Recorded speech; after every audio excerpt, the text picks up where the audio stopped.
Bab 480. Perkataan Wira langsung membuat semangat para perampok sirna. Sepertinya memang benar, orang-orang yang pertama kali memberontak pasti akan dilenyapkan oleh pemerintah. Contohnya, 15 tahun yang lalu, terjadi bencana besar yang berkepanjangan di wilayah selatan. Fazana mengerahkan pasukan untuk memberontak dan menguasai 3 provinsi.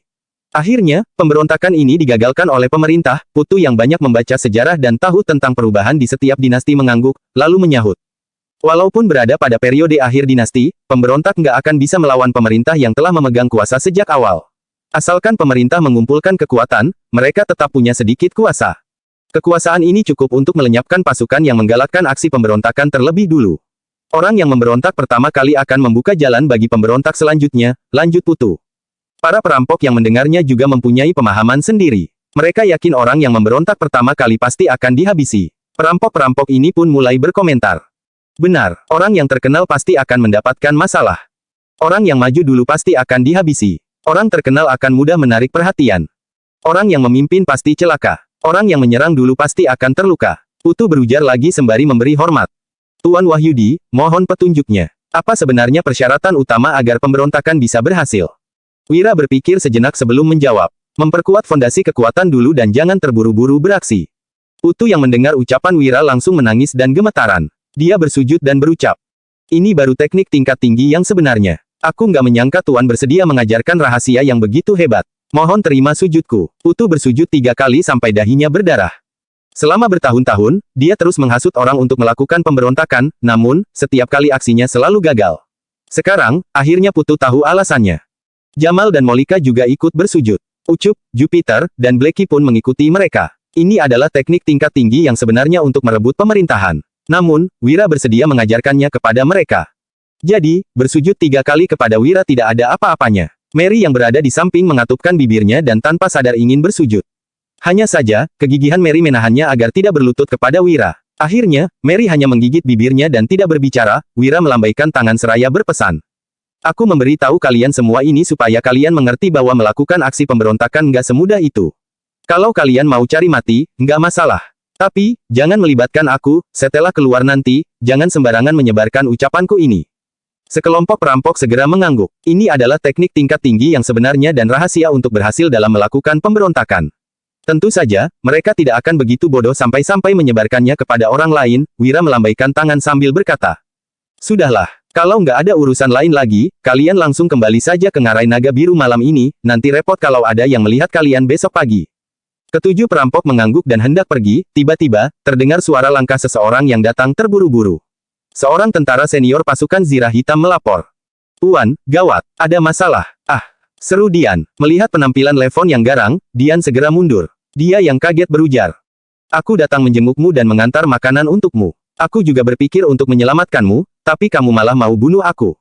Saat ini, hati Dian terasa sakit. Pertemanan mereka sejak kecil telah hancur sepenuhnya. Menyelamatkanku. Kamu pikir aku percaya sama kamu. Sekarang yang kamu pikirkan hanya pecundang itu. Kalau aku nggak bisa mendapatkanmu, dia juga sama. Kalau kamu menemaniku mati, aku juga nggak akan kesepian lagi di alam baka. Seru Levon.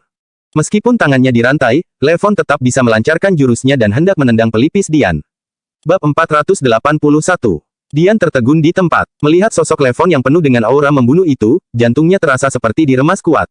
Pada saat yang sama, Dian juga merasa sedih karena tidak akan pernah melihat Wira lagi. Srak, di momen genting, sebuah anak panah memelesat dan menembus jantung Levon. Seiring terdengarnya suara keras, Levon pun terjatuh ke lantai. Melihat ujung anak panah yang menancap di dadanya dan darah terus bercucuran, sorot mata Levon penuh dengan ketakutan dan keputusasaan. Dian tidak tega melihatnya dan ingin mendekat, tetapi dia malah diadang oleh veteran pasukan Zirah Hitam yang bergegas dari luar rumah. Nona Dian, Tuan memerintahkan kami untuk melindungimu secara diam-diam. Dia sudah kehilangan akal, akan berbahaya kalau kamu mendekatinya. Dian yang terkejut pun segera mundur. Wanita itu telah melakukan segala hal yang dia bisa sehingga tidak berutang apapun pada Levon lagi. Apalagi, saat Levon mencoba untuk memanfaatkannya sebelum mati, itu benar-benar sangat melukai hati Dian. Dian, jangan pergi. Selamatkan aku. Seru Levon. Darahnya terus mengalir keluar.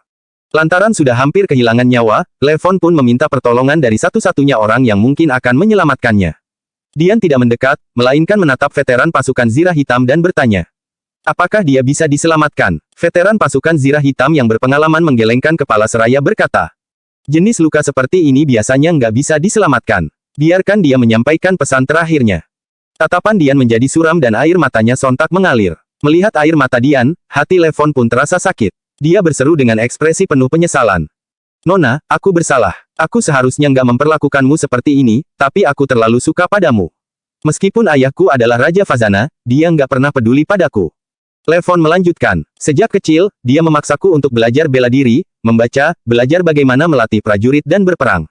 Kalau aku nggak mengerti, dia akan memaksaku untuk menghafalnya. Ketika berusia 12 tahun, dia mengirimku ke Provinsi Jawali. Aku hidup sebagai pengemis yang kesepian, hingga akhirnya bertemu denganmu dan memahami apa itu kehangatan. Aku pernah bersumpah akan melindungimu selamanya, tapi makin beranjak dewasa, aku makin menginginkanmu. Aku nggak bisa melihatmu menjadi milik orang lain. Jelas Levon. Kenangan masa lalu terngiang dalam benaknya. Dian sontak menangis terseduh-seduh, tetapi tidak tahu harus berkata apa. Pada saat itu, Wira datang dengan sekelompok orang. Dian tak bisa menahan diri lagi sehingga segera jatuh ke dalam pelukan Wira seraya berkata, Tuan, Wira mengelus bahu dan rambut panjang Dian dengan lembut. Dia menenangkannya dengan berkata, sudah, semuanya sudah baik-baik saja. Ada aku di sini. Dian terus menangis tanpa henti. Di sisi lain, Mary merasa heran. Kenapa Wira sangat baik kepada wanita lain, tetapi malah begitu kasar padanya. Setelah menenangkan Dian, Wira pun menatap ke arah kelompok perampok ngarai naga biru sembari berkata. Dia sudah nggak punya banyak waktu lagi. Bagaimanapun, kalian juga saling kenal. Kalau ada sesuatu yang ingin disampaikan, segeralah. Momen ketika sekelompok perampok hendak masuk, Levon malah berseru, Wira, jangan pergi. Ada sesuatu yang ingin kusampaikan padamu. Wira menghentikan langkahnya. Kemudian, dia merangkul Dian kembali ke dalam rumah seraya berkata. Katakanlah, Wira, aku nggak tahu cara apa yang kamu gunakan untuk memikat Nona, tapi aku nggak terima. Ucap Levon dengan kesal. Dia melanjutkan, baik dalam kemampuan bela diri maupun strategi militer, kamu nggak sebanding denganku. Kamu hanya mengandalkan kemampuan menulis puisimu yang buruk itu untuk menipu Nona. Wira yang merangkul Dian tampak mengangguk seraya berkata. Iya, perkataanmu benar, aku memang kalah darimu.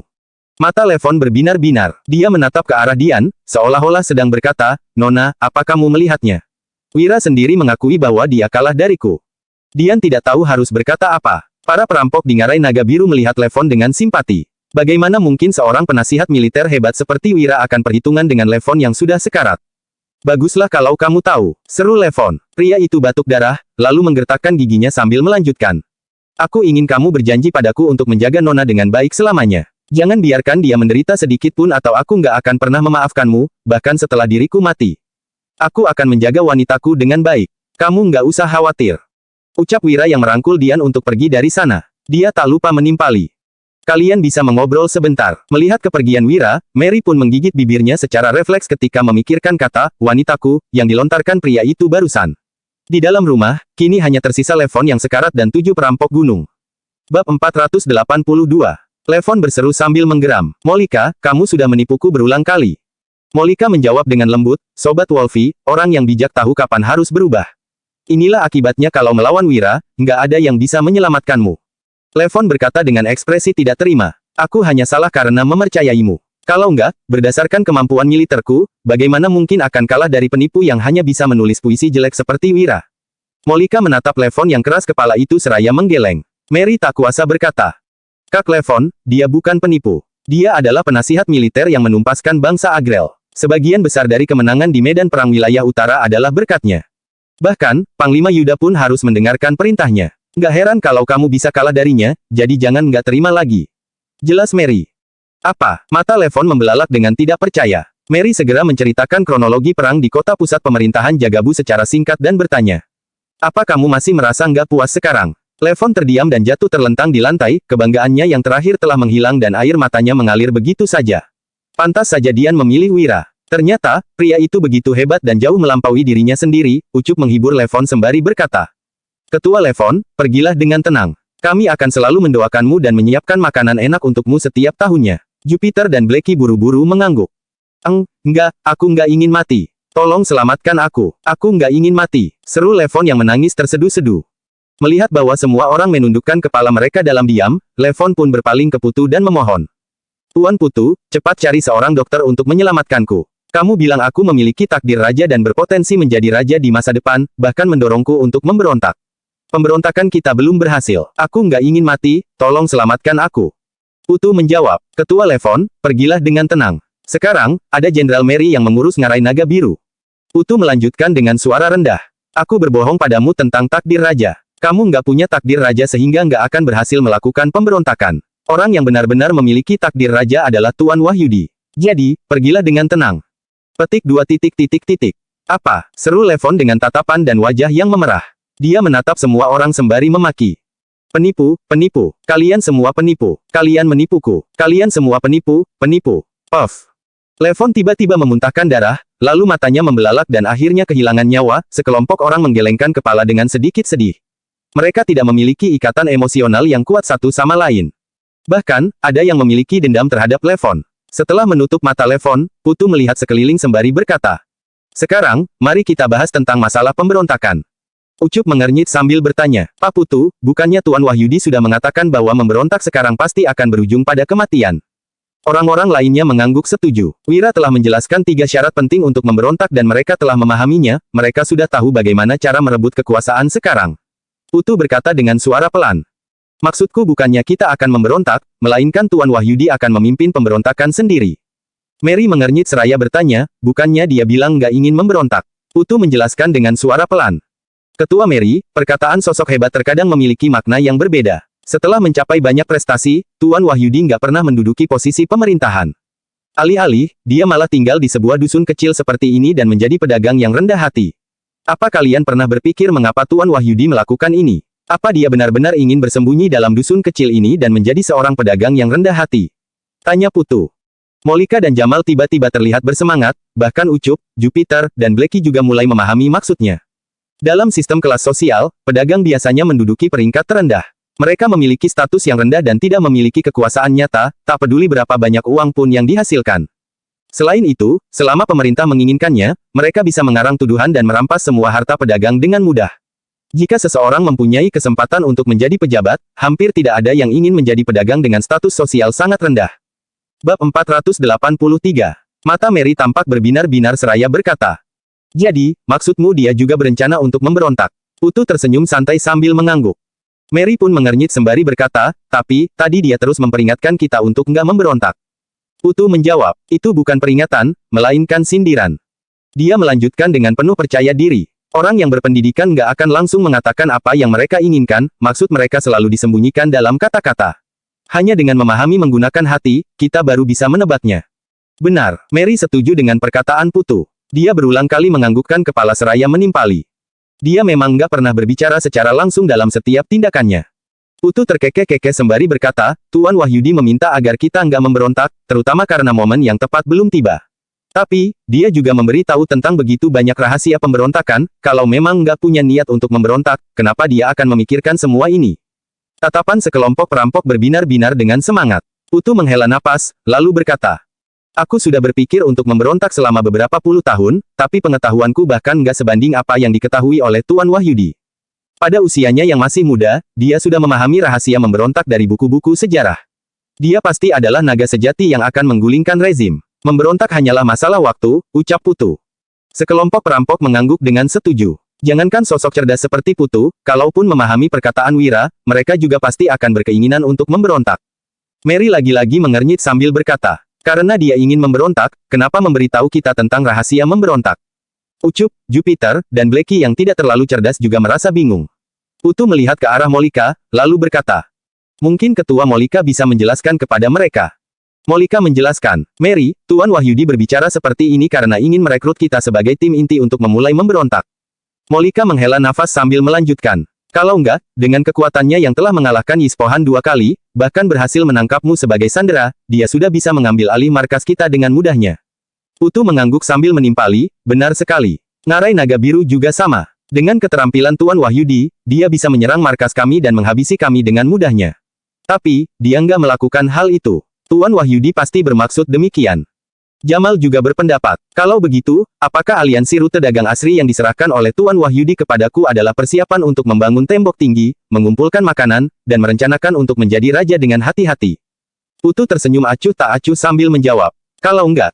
Jamal menyeringai dan berkata, "Aku selalu tahu bahwa Tuan Wahyudi memiliki maksud terselubung dalam kata-katanya, tapi aku benar-benar nggak menyangka bahwa dia akan memiliki perhitungan sedalam ini. Dia sudah melibatkanku dalam perhitungannya sejak pertemuan pertama, itu sangat menakutkan." Mary, Ucup, Jupiter, dan Blacky benar-benar kebingungan. Putu berkata, makin dalam perhitungan Tuan Wahyudi, makin besar peluang keberhasilan dalam memimpin pemberontakan di masa depan. Putu lanjut menjelaskan sembari tersenyum. Aku bisa dengan percaya diri mengatakan bahwa dalam waktu 10 tahun, dunia akan mengalami perubahan kepemimpinan. Pada saat itu, kita semua akan menjadi pejabat terpercaya raja, beralih dari perampok gunung sejati menjadi bangsawan dan menteri, menjadi pahlawan pendiri negara. Hufet, hufet, hufet. Kelompok orang itu mendengarkan dengan napas yang cepat. Mereka tampak sangat bersemangat dengan tatapan yang berbinar-binar. Dari perampok gunung menjadi bangsawan dan menteri, bukanlah hanya masalah membanggakan leluhur mereka, tetapi juga loncatan besar. Melihat kegembiraan dalam kelompok itu, Putu pun berkata dengan serius.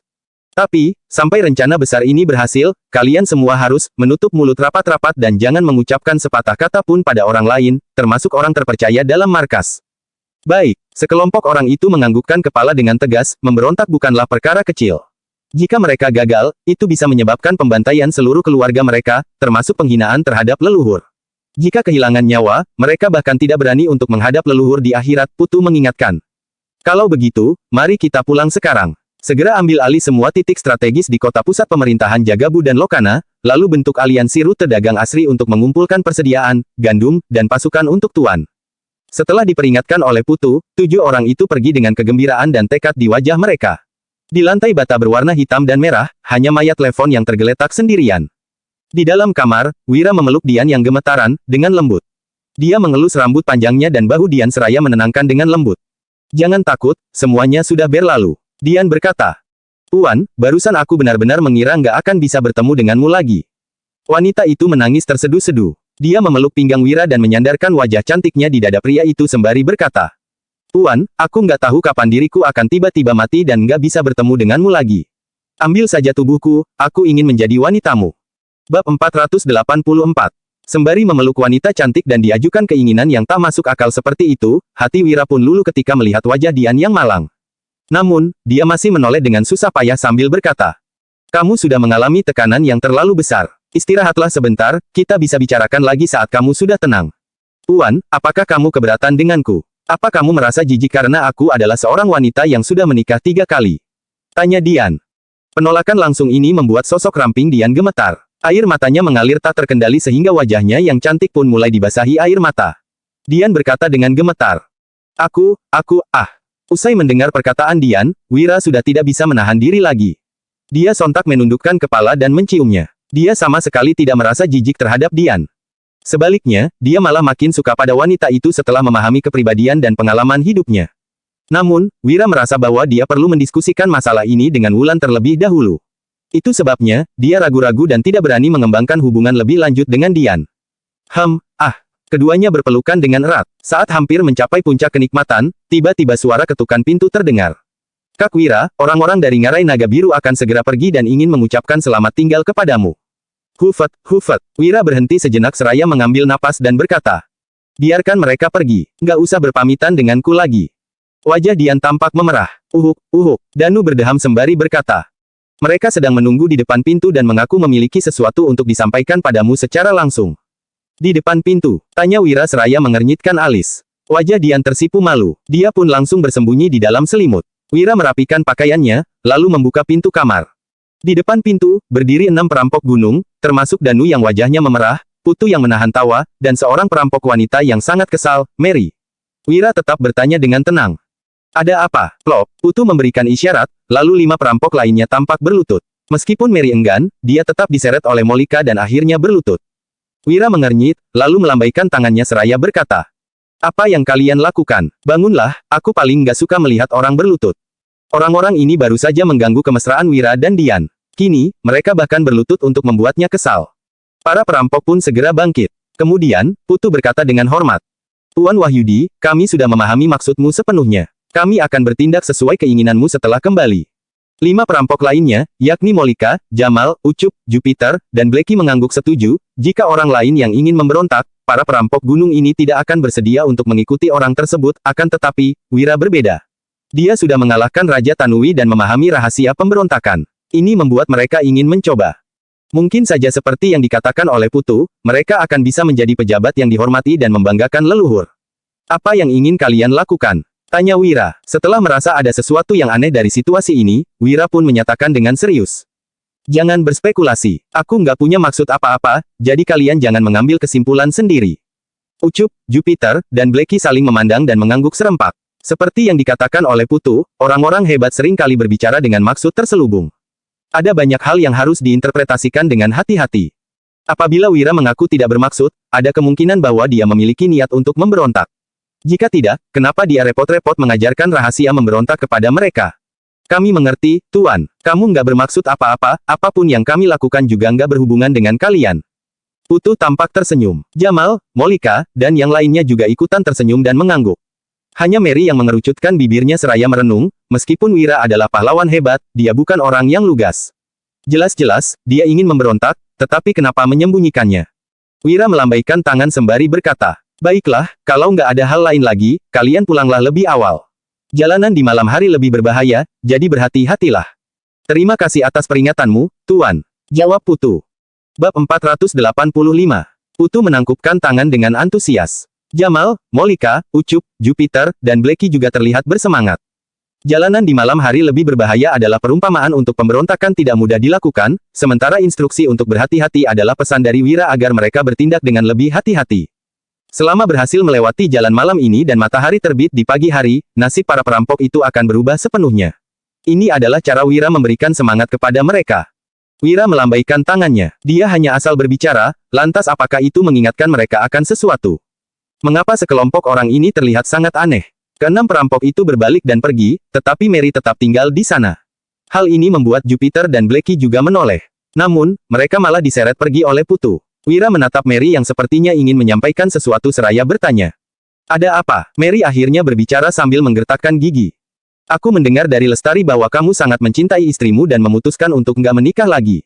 Kenapa kamu malah berhubungan dengan Nona Dian? Mary adalah seorang seniman bela diri sehingga bisa mendengar aksi Wira dan Dian di dalam kamar. Hubungan mereka tidak baik untuk didiskusikan dengan orang luar. Wira pun mengernyit seraya berkata. Apa urusanmu dengan hal ini? Kenapa kamu begitu peduli dengan urusan pribadiku? Mary bergumam dengan ketus. Ini memang nggak ada hubungannya denganku. Aku hanya merasa istrimu kasihan dan nggak suka dengan orang yang pelin-pelan. Wira mendengar sindiran dari perkataannya. Mary melanjutkan. Kalian, para pria, memang nggak pernah setia. Kalian semua ingin memiliki banyak istri, ah. Mary berbicara dengan kesal. Tiba-tiba, sesosok bergegas mendekat dan menariknya pergi. Tuan Wahyudi, gadis ini nggak mengerti apapun. Aku akan memberinya pelajaran saat pulang. Tolong jangan perhitungan dengannya. Sembari melihat Mary yang dibawa pergi oleh Molika, Wira merasa gelisah. Kalaupun dia memang memiliki banyak istri, lantas apa hubungannya dengan Mary? Namun, setelah teringat dengan Wulan, gairah dalam hati Wira sontak padam dan dia mulai merasa bersalah. Awalnya, Wira memang ingin setia pada satu wanita dan tidak memiliki pemikiran lain tentang Dian, akan tetapi, karena tidak bertemu dengan Wulan saat pulang, ditambah setelah lebih memahami sosok Dian, perasaan Wira terhadapnya pun makin mendalam. Dian bahkan telah mengungkapkan perasaannya dengan jelas. Selain itu, memiliki beberapa istri adalah hal yang lumrah dan bisa diterima di dunia ini. Namun, perkataan Mary membuat Wira tersadar bahwa dia juga hanyalah seorang pria biasa. Dia juga tidak sanggup menahan godaan wanita cantik, begitu teringat dengan Wulan, Wira pun menatap kamar itu sejenak dan tidak masuk lagi. Di sisi lain, Danu hanya diam-diam memperhatikan tanpa berkata apapun, lalu dia diam-diam meninggalkan halaman, Wira berjalan-jalan di halaman sembari merenung. Dia sangat ingin masuk, tetapi masih merasa bersalah. Ah, pemikiran dari kehidupan sebelumnya telah membuatnya sangat kreatif dalam dunia ini. Namun, dalam hal cinta, dia merasa kalah fleksibel dari orang-orang di dunia ini. Shrek, 15 menit kemudian, pintu kamar tiba-tiba dibuka. Dian berjalan keluar sambil membawa mantel besar dan meletakkannya di bahu Wira. Wanita itu berkata, malam musim dingin ini sangat dingin, jangan sampai kamu kedinginan. Wira berkata, Dian, terima kasih. Sambil memegang tangan rampingnya, Wira menoleh dan berkata dengan serius.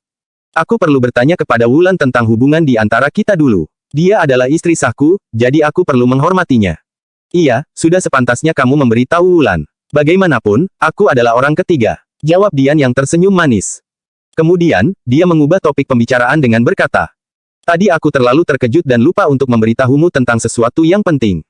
Wira bertanya dengan penasaran. Apa itu? Dian menjawab. Levon. Kemudian, wanita itu pun menceritakan apa yang disampaikan Levon di gudang kayu. Pemberontak Raja Fazana, tanya Wira yang mengernyitkan alisnya. Dia pernah mendengar nama itu sebelumnya, meskipun informasinya terbatas. Kemudian, dia berkata sambil tersenyum santai. Aku akan berhati-hati, tapi kamu nggak perlu khawatir. Orang yang pernah memberontak lebih dari 10 tahun yang lalu, nggak mungkin akan menimbulkan masalah besar. Iya, jawab Dian sambil mengangguk dengan patuh. Kemudian, mata indahnya tiba-tiba berbinar-binar. Wanita itu berkata, Tuan, turun salju. Di bawah cahaya lembut lampu gantung di atap, Wira mengangkat kepala dan melihat salju lebat yang turun dengan lembut seperti bulu angsa. Saat salju menyentuh punggung tangannya, rasanya sangat dingin. Sembari bergandengan tangan dengan Wira, Dian berbicara dengan lembut. Meskipun salju tahun ini datang agak terlambat, setidaknya turun juga sekarang. Semoga tahun depan, kita memiliki keberuntungan yang baik. Semoga salju ini membawa berkah yang melimpah.